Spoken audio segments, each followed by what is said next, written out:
Okay, we are recording, and I have Jaydreamerz. He is taking time out to talk with me, so I'm very grateful for that. And I had seen his video, Time is Speeding Up. I think it might have been November 8th. You posted that. And that is literally happening, in my opinion.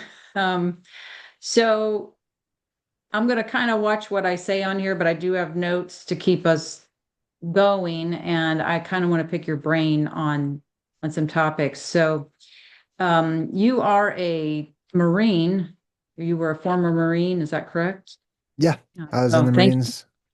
So thank you for your service. And then you've got a couple books. Is it Ancient Oblivion books? Yeah. Okay, because I saw the one on. I'm going to order those. I saw the one on Hyperborea, and I was like, oh, so I was interested in that. But anyway, so I'm just going to jump right in here.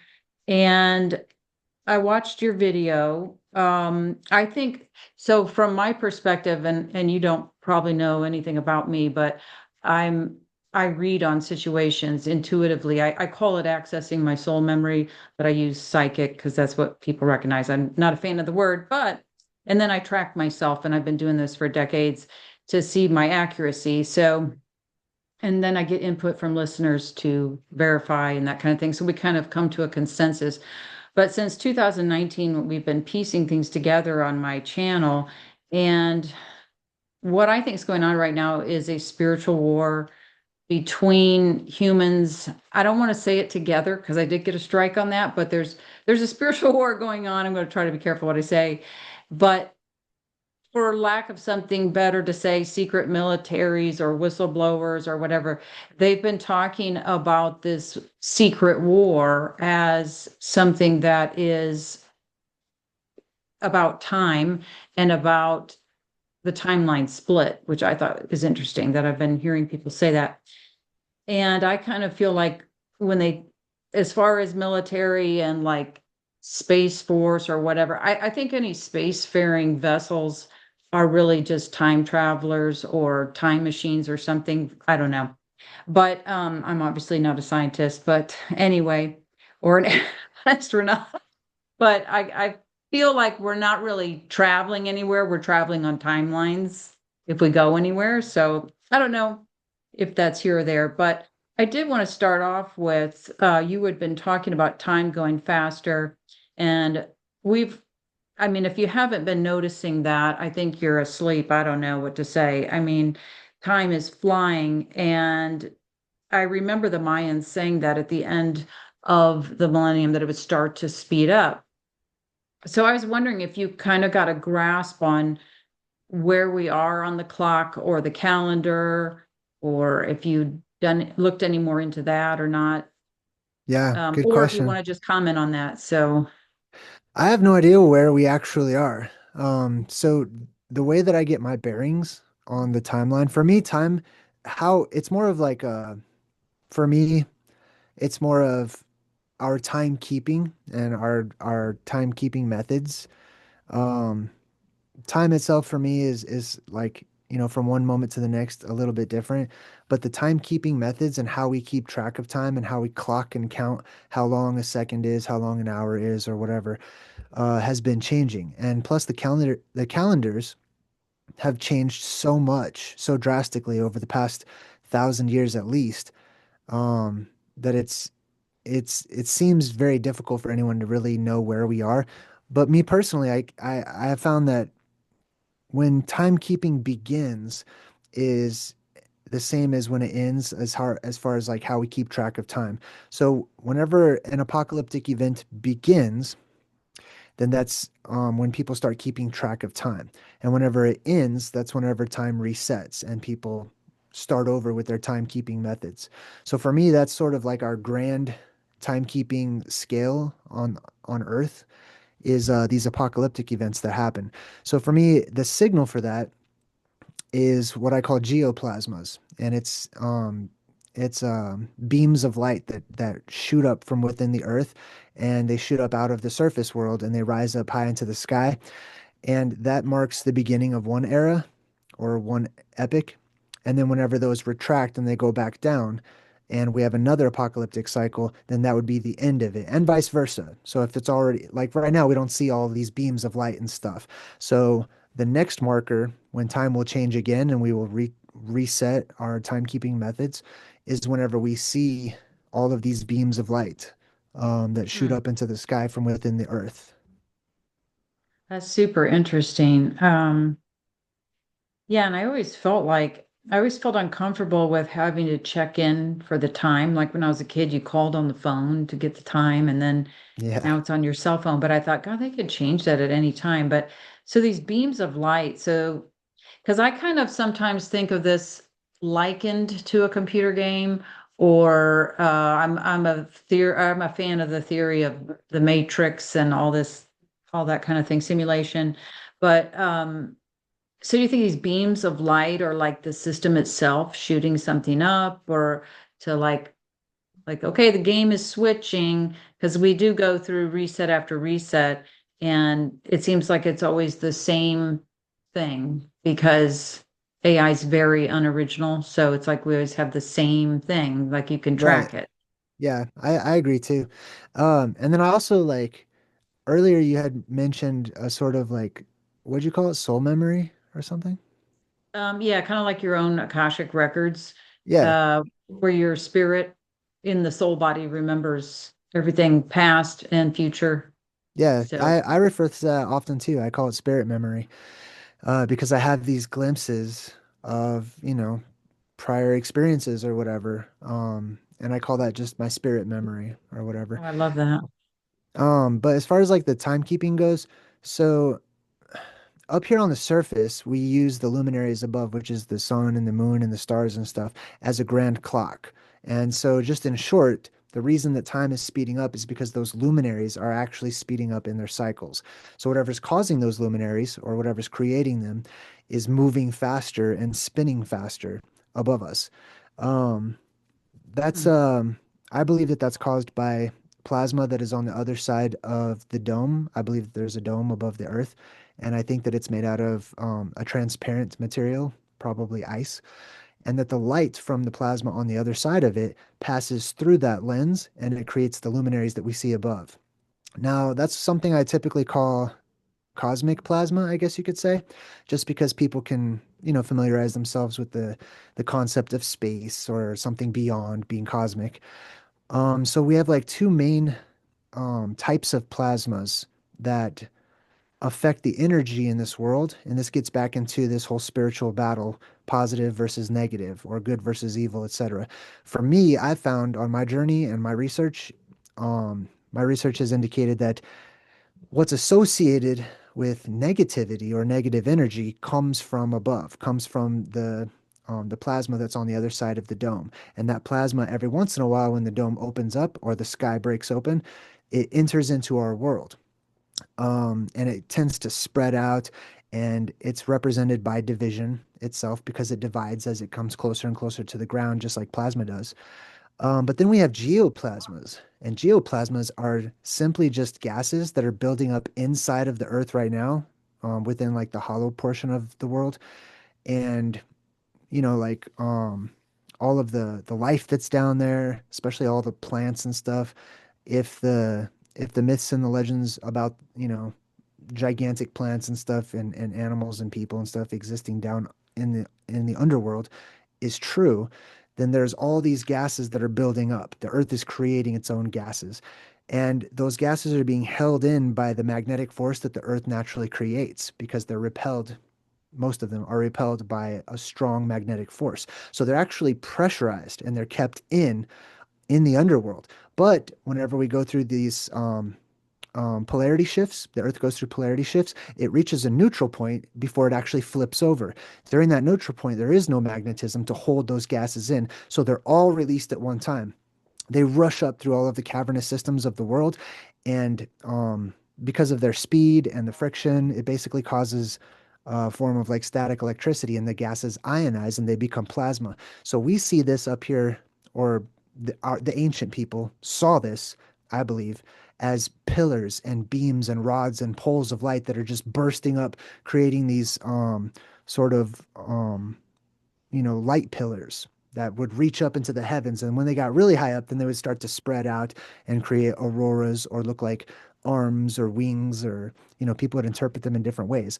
But they were always reliable because they were in the same place. They had to come from the earth. So they don't dance around, they don't move about, just like the cosmic plasmas do when they come in. They can dance about and move about and affect the earth in different ways. The good energy comes from the earth itself. So the earth is releasing a massive amount of positive energy every other cycle. And that takes us into what I believe to be a golden age, or what I affectionately refer to as a time of magic, because it's basically everything that we're seeing in fiction and fantasy and fairy tales and things like that, uh, scientifically can happen and does happen. Whenever the earth is full of all of this energy, mostly positive energy that's erupting from below. And there's also this energy that comes in from beyond the dome. But after this event happens, which I call the plasma apocalypse, the dome heals itself, it seals itself back up, our world becomes a closed system once more, and it starts to pressurize again. It starts the whole system all over again. But once it's closed, now it's closed with all of this energy filling it for an age, for an eon. And because there's so much energy in our world, especially up here on the surface, um, then the atmosphere itself becomes electrically amplified.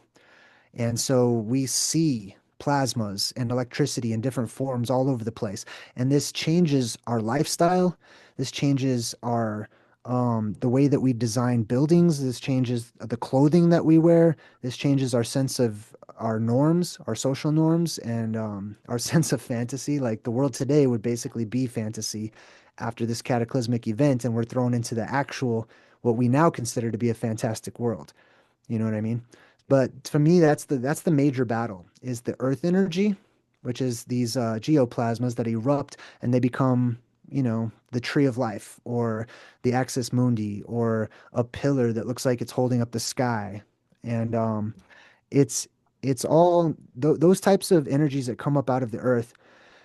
um, my research indicates that they are probably cold plasmas and they're life-giving and they sustain life and they promote life and they actually regenerate the cellular structure of the human body at the genetic level, and they actually help your skin to produce more collagen and more elastin. So these are actually the fountain of youth.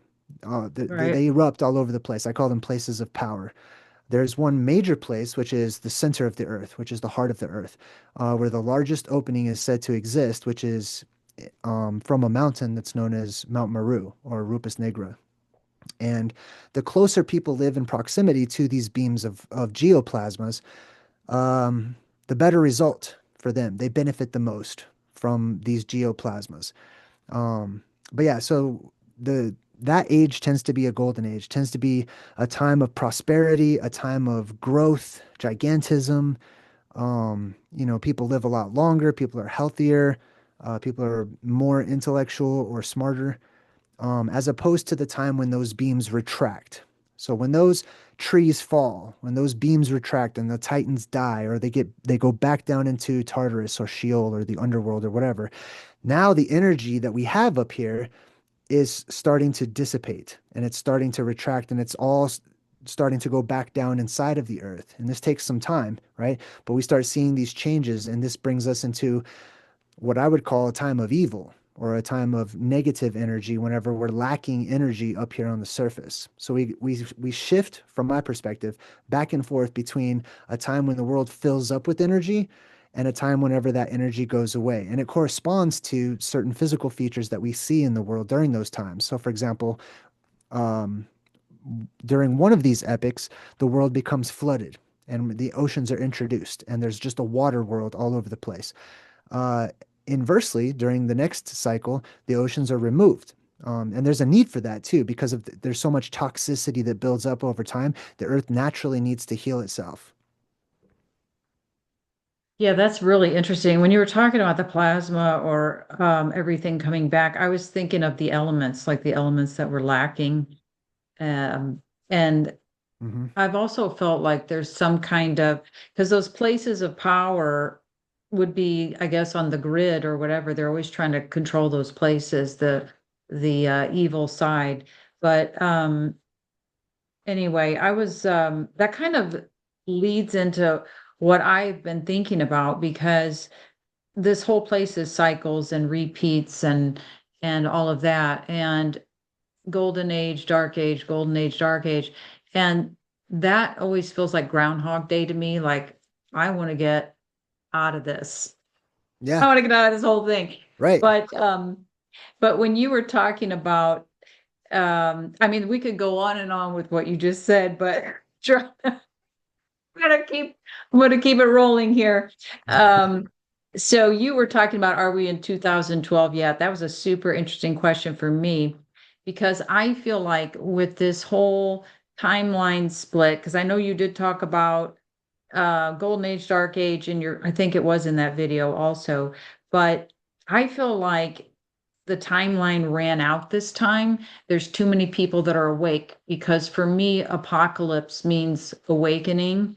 So I think we are further awake than we've ever been. So they're having a hard time Mm. resetting us.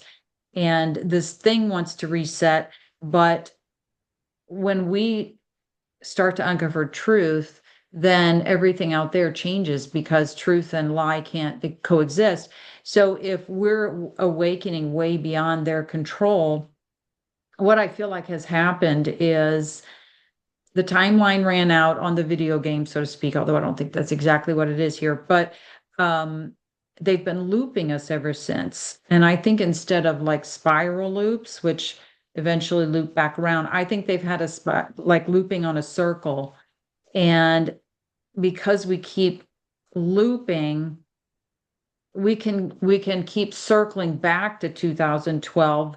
I kind of feel like so that they can try again because they missed what they were trying to do.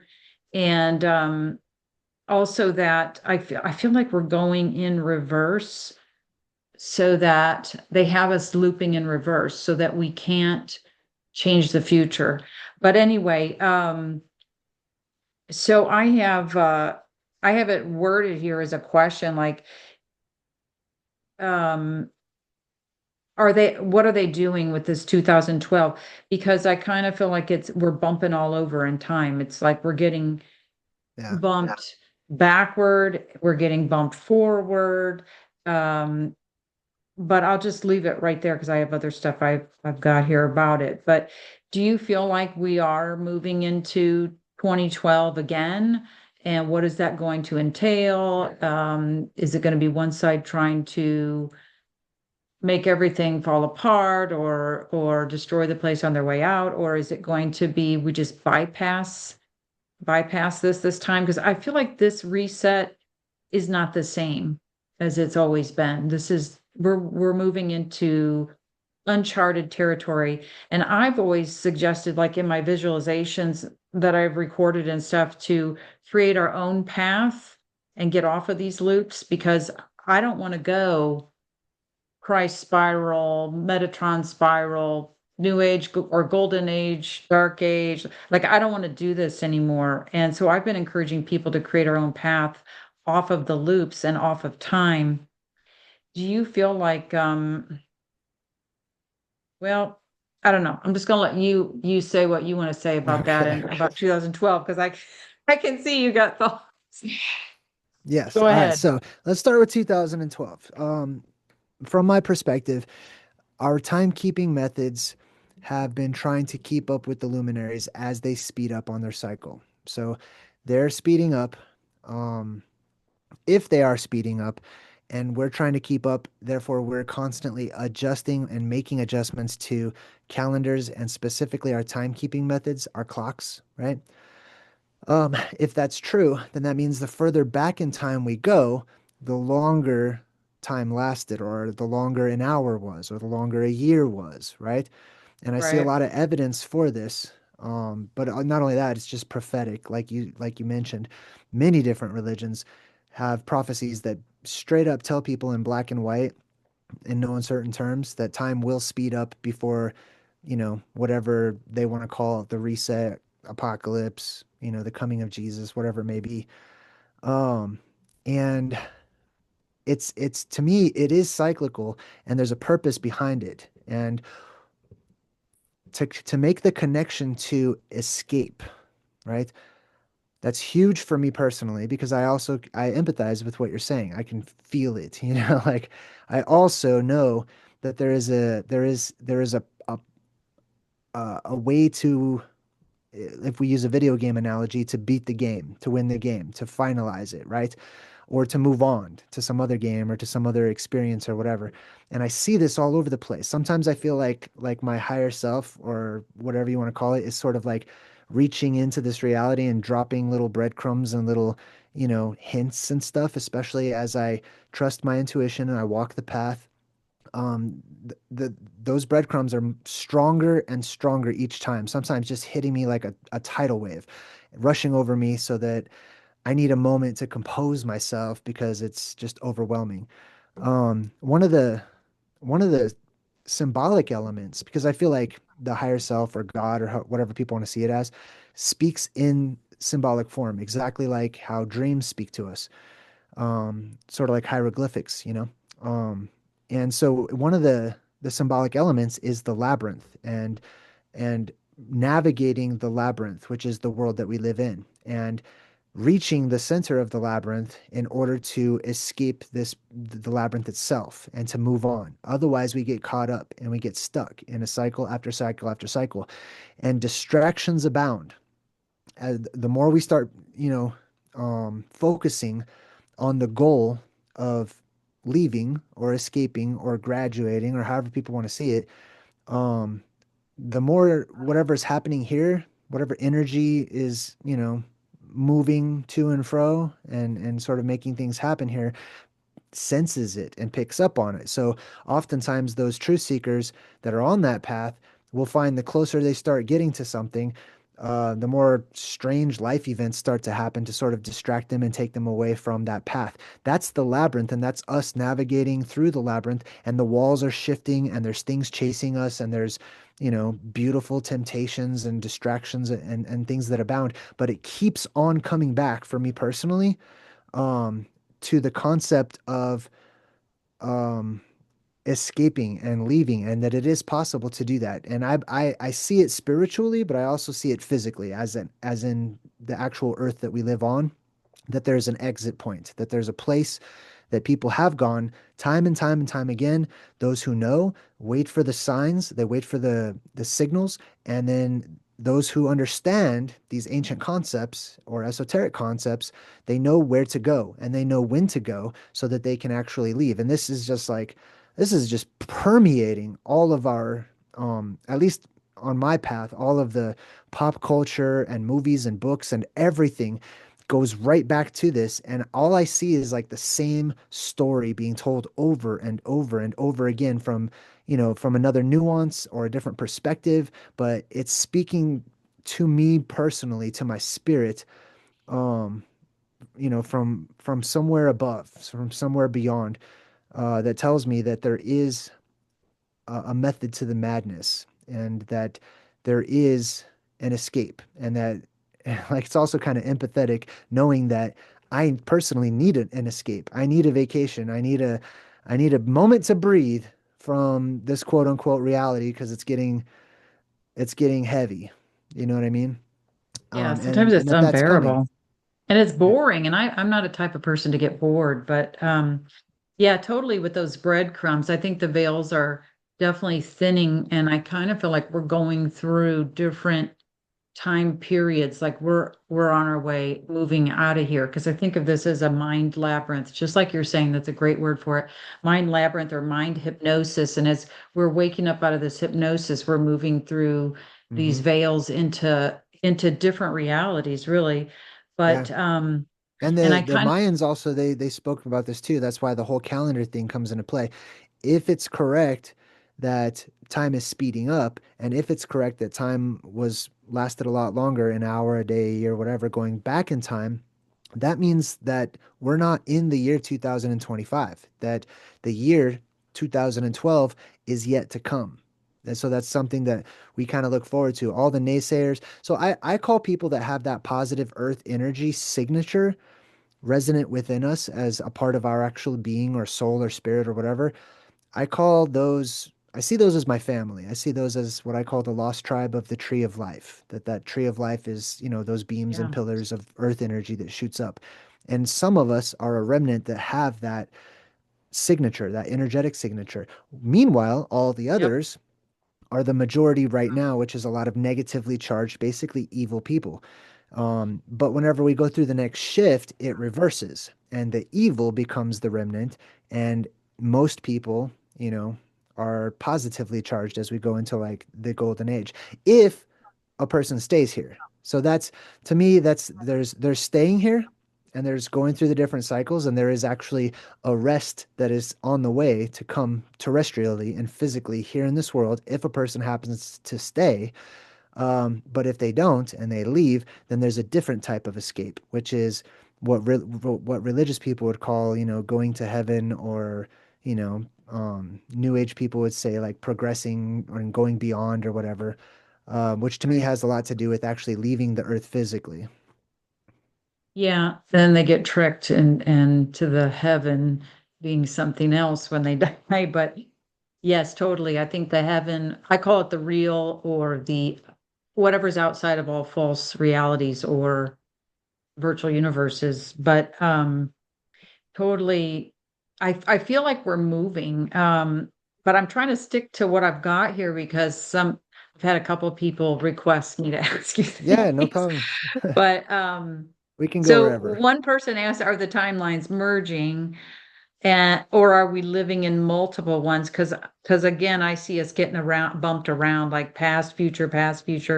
And Right. I kind of feel like that Mandela effect, it's evidence that something is changing.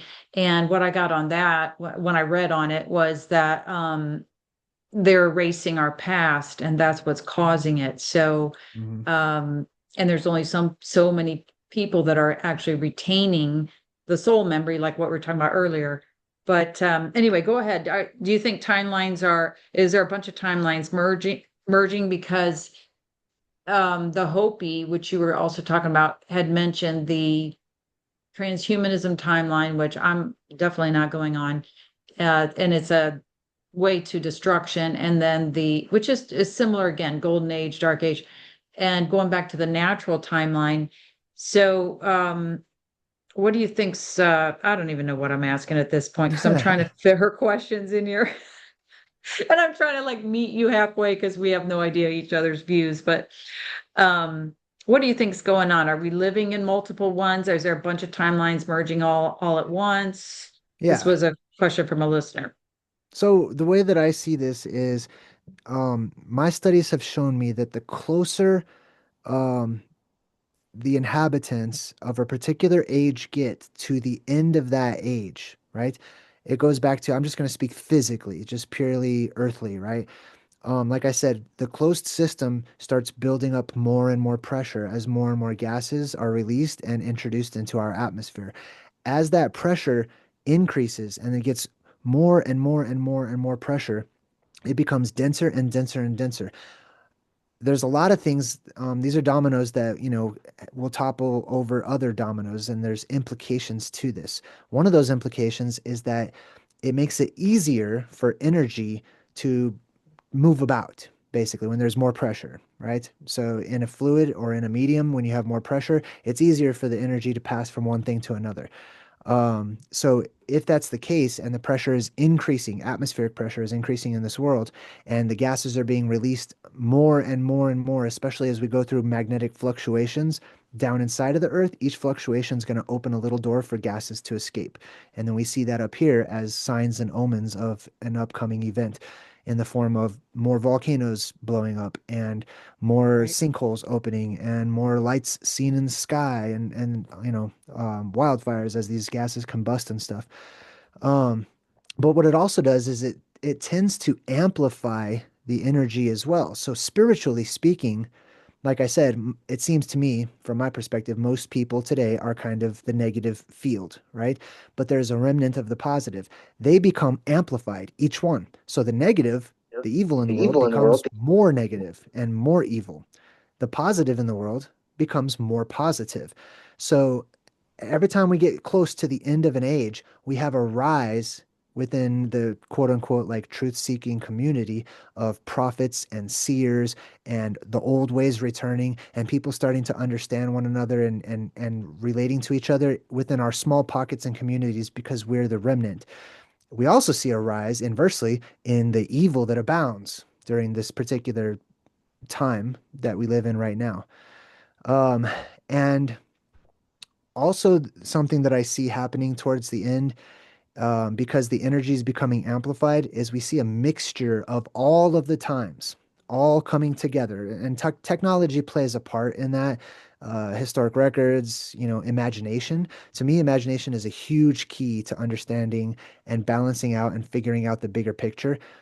Because we've been, as a part of this energetic shift, we've moved into left brain collectively. Most of humanity has just moved into insectoid, robotic type, transhumanism type thinking, left brain. The ends justify the means. Basically, to me, it's kind of evil. The right hand path and the right brain has basically been discarded, but we need both of them to unite them together to balance them out so they make sense of one another, so they're not too extreme either way. And that has helped me on my personal journey and my path immensely. So what I see towards the end of these cycles is a mixing of everything, all the concepts and stuff too.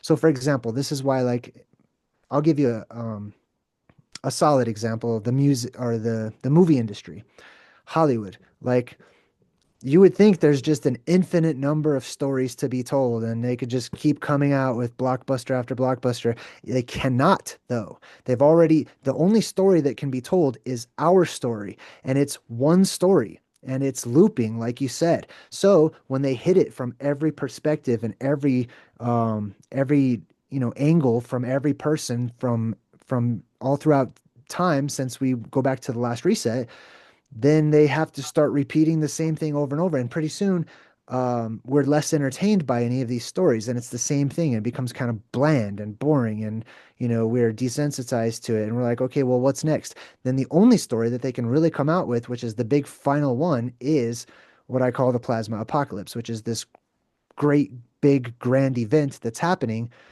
There's actually one higher than that, but it's more complicated, and that's a concept that I can also tie into what we're discussing here, which is the different timelines and stuff. Beyond this world, beyond this particular realm or Earth or planet or whatever people want to see it as, is what I call the fractalverse. So instead of the cosmos or instead of the multiverse or whatever it may be, I see it as a holographic fractal that is repeating and it's continuously um, on repeat. The further out we go, it's actually the same thing as going inside. So I refer to this concept of the fractal verse as the mind of God. So whatever the being, entity as God, omnipotent, all knowing, all everything, um, it's everywhere and made of everything. So it if it exists out there, if I were to open up the sky myself and travel out and beyond, I would see and experience something so vast and so large, and it would be so full. It's the opposite of what we're taught right now, which is just space is empty and dark and black. It's actually full of light and energy, and there's an incredible amount of things to be seen out there once the sky opens up. If you were to leave this world, you would see multiple Earths, many different versions of this exact same world because it's repeating and it's cyclical and if we compare it to like a computer program or a video game, it's also possibly saving on memory by repeating all of these same things, just getting different outcomes through the butterfly effect. People making different decisions on different worlds, even slightly tiny decisions lead to different timelines on those different Earths. So to me, there's other Earths that are out there, an infinite number of them, or seemingly infinite number, Yeah.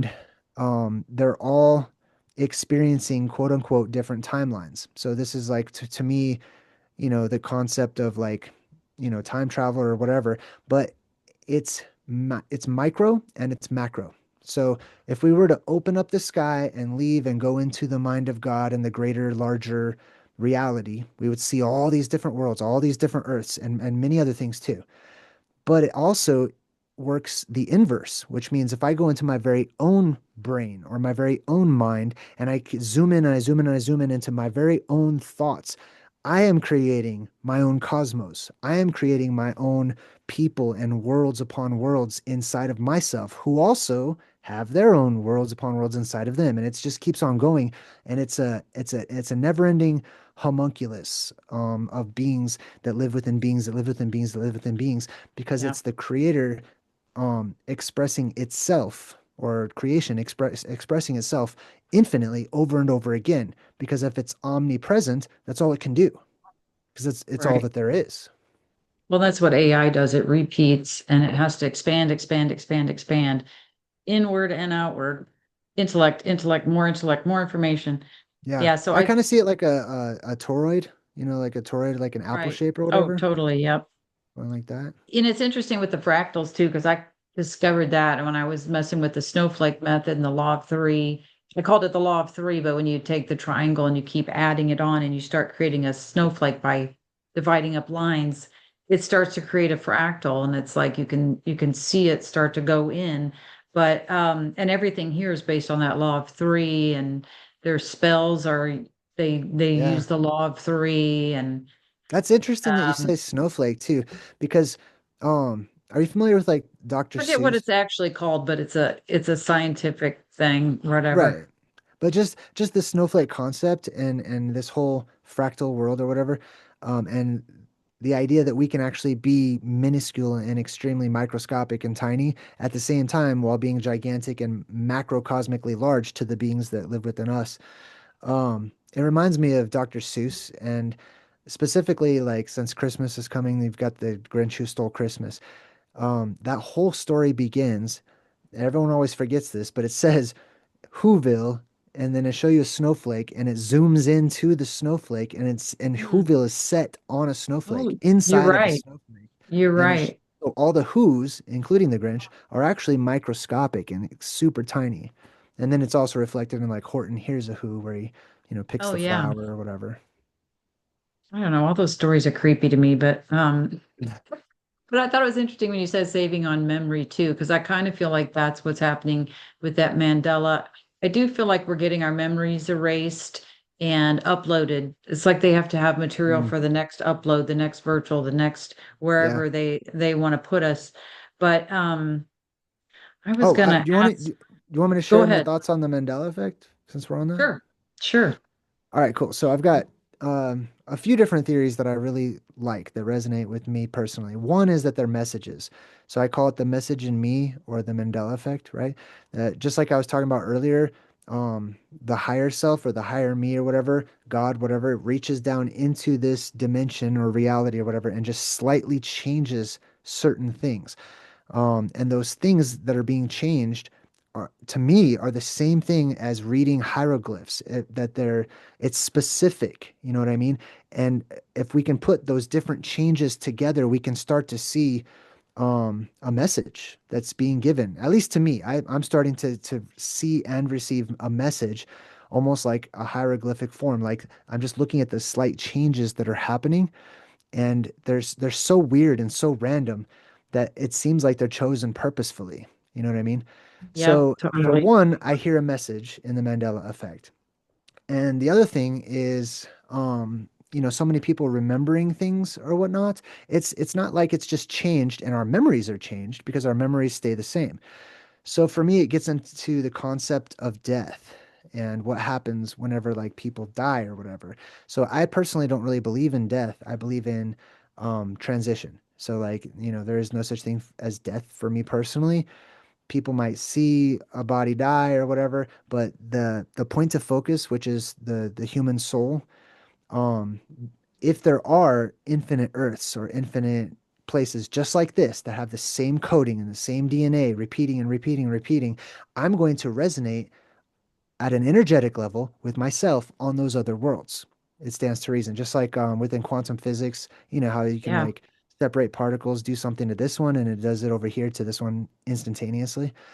Something similar to that. So let's just suppose we had some world out there that went through like an apocalypse and just a massive amount of people just died.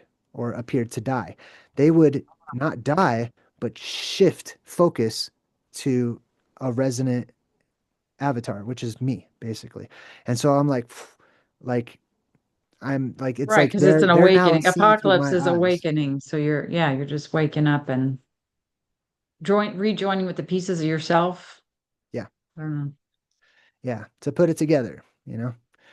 I And like also it. that also means that like uh, because of this whole wanting to escape thing, if there are other me's, other Jaydreamers out there on other Earths, similar but altogether different through different circumstances and choices and stuff, I have an empathy for myself. Like I want to not only escape this world for me so that I can escape the cycle or whatever, I want to go set free all of those other Jaydreamers out there on every single world and get them all together. You know what I mean? Which is it's antithetical to the whole experience. And so I'm Yeah. seen as a rebellious entity within that system. That could be looked at as the timelines joining together, all your timelines in all these places. Yeah, because I've been calling back all the pieces of myself to me, like, because I'm getting out of here. But anyway, I feel like we're already moving out of this, and it's not really a movement as it is, just like you're talking about a shift in consciousness or a um but something that came to me and I didn't know what it meant. Maybe it means something to you because you were talking about the Hopi. We're saying we're going from the fourth to the fifth world transition. And the word world to me means time period. So we're going from the fourth time period to the fifth time period. I don't think it actually means a planet like a world. It means time. But Hmm. I got that we moved. I have no idea what this means, but this is just what this stuff comes to me, like you're saying, the breadcrumbs and stuff, that we moved from four to six. So does that mean the fourth to the sixth world? I mean, what Yeah. time period? What do you think that means? Do you know? Yeah. So that the wording of that reminds me of when I was doing a study years and years ago. This is a much older YouTube video that I had put out when um I was discussing the concept of like the Christian rapture, and um there was an online forum post that I had recited and recorded myself, so that I could share it with my audience. It's on my channel. It's called Illuminati Insider. So if you go to my playlist, there's one that's called Illuminati Insider, and it's just this whole series of um for me just completely thought provoking and just like really important information. So this person who was this alleged Illuminati insider who is sharing information from like uh, underground somewhere, basically. They were talking about this concept of the harvest and how energetically there needs to be a certain tipping point. There needs to be a certain number of, positive versus negative before this quote unquote harvest comes. And when this harvest comes, it affects each individual based on their own actions, that we're constantly throughout our actions and our decisions in this form in these individual bodies, we're shaping our spirits, and our spirits are the things that are being harvested, right? For a particular purpose and for a particular reason. So those beings and each being has its own purpose. So they're all valuable, regardless of if you see them as evil or good. They all have a value, because they have a purpose. So, um, in short, if I can, I'm trying to like recall this is a long time ago, but in short, he was saying that, for example, I'll summarize: if you push your positive energy, right, past, we'll say, I don't know, 51%, so that it's just more than half, right? Then you will make it to this energetic harvest, and those people will move on to the sixth dimension, or I forgot how it was worded, but it's a better place where there's a different purpose for existence, right? This particular dimension has its own purpose as a sort of school of learning, right? And that there are those entities. It goes on to talk about these entities that actually left that sixth dimension and came down into ours to be a catalyst for evil, so that people could choose between good and evil. and it gets very deep, and I highly recommend that. But anyways, if a person is doesn't meet that standard of say 51%, whatever the number was, and they're less than that and they're mostly evil, you know what I mean, or mostly negative energy, then they basically repeat the cycle, if I remember correctly. And so there's these different, like, you could look at it like the Jewish tree of life, you know, the Sephirot, how they branch out and they move upwards or whatever. Those Yeah. are like different not worlds, but dimensions, I guess you could say, you know, where there's a different Okay. purpose for each one. The purpose here is to choose love, basically. That's like the simple purpose, is to choose love. And um we can't choose love unless there is an opposition to it, right? You can't choose to be good or whatever if there is no evil in the world or whatever. So That's I part don't of know if I'm a getting video game, choosing. Choose. We just are yes, love, but we have to right. choose. Yeah, so So so that makes total sense the because I people who see us going through ascend, the virtuals. Like, so we're going into the former virtual we were in on the last reset, and then right. we're moving back through all these, and they each have something to do with something else, and then we're getting out of here. That's what I think.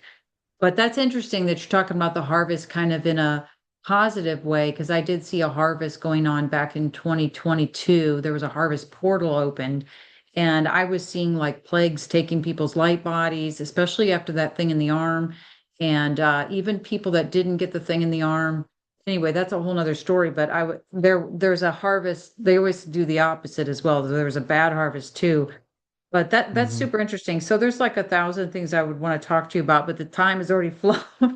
I was going to ask I you about told you the CERN time's and speeding time. up. I know. Because see, that this is how I can tell it's like we're still in the fake. Like if we're going into six, then we have to learn something. There's nothing to learn here other than how this place operates. Because if Right. you're a extension of creator, this limitless being, you don't have Hmm. anything to learn. Right. But I wanted to ask about CERN, but I'm not going to do it because we're out of time. But and the whole time thing and intercepting and stuff, but and a bunch of other things because we've been talking on my channel Well, since I can go for 2020 like about the sun. 15 or 20 more minutes, whatever Well, you. it's all right. We can wrap it up, but Okay. we've been talking about the sun not being yellow anymore back in 2020. We're right Yes. with you. You're not alone. We've been Yeah. exploring all that stuff, but can you just mention briefly where you would prefer people to find you, like your website, your YouTube, or Yeah, for um sure. So my YouTube is, where most people know me from, and that's just Jaydreamerz. Um, and on my channel, I've been trying to refine it because my mind goes to so many things, and I'm a philosopher, so I speak on a great many subjects. But my playlist is really where I would direct people. I'm focusing on this cyclical cataclysm that I call the plasma apocalypse. I also talk about elements of that, which I refer to as ancient oblivion. I have a whole series of that I call omens, where I discuss the actual things that are happening in this world so that we can get a bearing on where we are on that timeline, how close we are to the next reset point or whatever. Um, what else I I love have? that. And Is then all I that have, in your book too? All the stuff you talked about plasma, is that in your book? yes. Yeah. So my Okay. first book is I like to say that my first book is the bad news. It's all about the apocalypse. It's the Cliffs Notes. It gets right to the point. I combined the actual science and the mechanics of how this all works with creativity and wonder and a childlike mindset. Um, and then my second book is called Return to Hyperborea, and that one's all about actual terrestrial paradise on Earth, these different places of power, how the Earth energy and geoplasmas affect us, how that takes us into the golden age, the fountains of youth, what life is like after the apocalypse or at the beginning of every reset, how the first cities emerge. And that also takes me into those tribes and family members that survived those events and passed along these secrets to their family and to their family. And eventually we have nobility and Freemasons and things like that. And these different families are fighting for this actual very world because they were the ones who were able to make it to these zones and they were the ones who survived. So it's Wow. two They sound amazing, amazing. Yeah, they yeah, sound and amazing. And there's books on the way too. So like probably Love it. I have like three in mind as well that I'll probably Love start it. working on here soon. And then so I've got my YouTube channel. On my Patreon, I have like a actual chat where people can, like all my people can talk with one another, upload pictures and like a community. But then I have my website, jaydreamerz.com. And that's everything I'm talking about and 100 times more. I'm a visual person, as you can see with all this, fun stuff that I have. Visual examples, audio examples, historic, just a library of information of all these fringe, strange, amazing, interesting things in great detail. There's like all the main tabs. Um, God, like every topic you can think of that we've gone over and so much more. Like the fractalverse, there's a whole thing on that. The plasma apocalypse, the North Pole lands, and everything. There's even some hidden stuff. So like all the stuff that you're trying to avoid talking about, I've actually embedded secrets into my website where if people click on the right things, then they're gonna get to the stuff Love you it. can't talk about. But there's a 24-hour free trial on my website for like the members only tabs or whatever, so people can try it out. There's actually a coupon code right now on that I've posted on my YouTube channel. Every once in a while, I'll hook people up with like a couple free months membership or whatever, so they can, take their time and really go over it. But the website is amazing, and I highly recommend at least testing it out and trying it. In addition to that, it's constantly growing because I'm constantly adding to it, and there's just like always work to be done. But I have what I call, I'm very proud of this. I don't talk about it a lot, but it's a gem. So on my website, I have what I call for the members the esoteric library, which is over 10,000 volumes of esoteric books and materials and writings Oh, and wow. maps and everything from throughout antiquity. And there's a search bar so you can search your favorite subject, type in Freemasonry or whatever, witchcraft or anything, and it'll bring up all the different things. It's over 10,000 volumes. It's like a wealth of Wow. information. And you can download, they're all PDFs, and you can download them and you can keep them. Awesome. Very awesome. All right. Well, we're going to wrap it up. So, thanks everybody for listening. And as always, question everything, trust yourself. Remember that you always have unlimited, you're an unlimited spirit. You can always say no permission to anything they're presenting us with. And I'm going to click us off. And thanks so much, Jay, again, for taking the time Yeah, and it's an giving us honor. your insights. And we will be sending everybody your direction. So thanks. I'm clicking us off. Okay.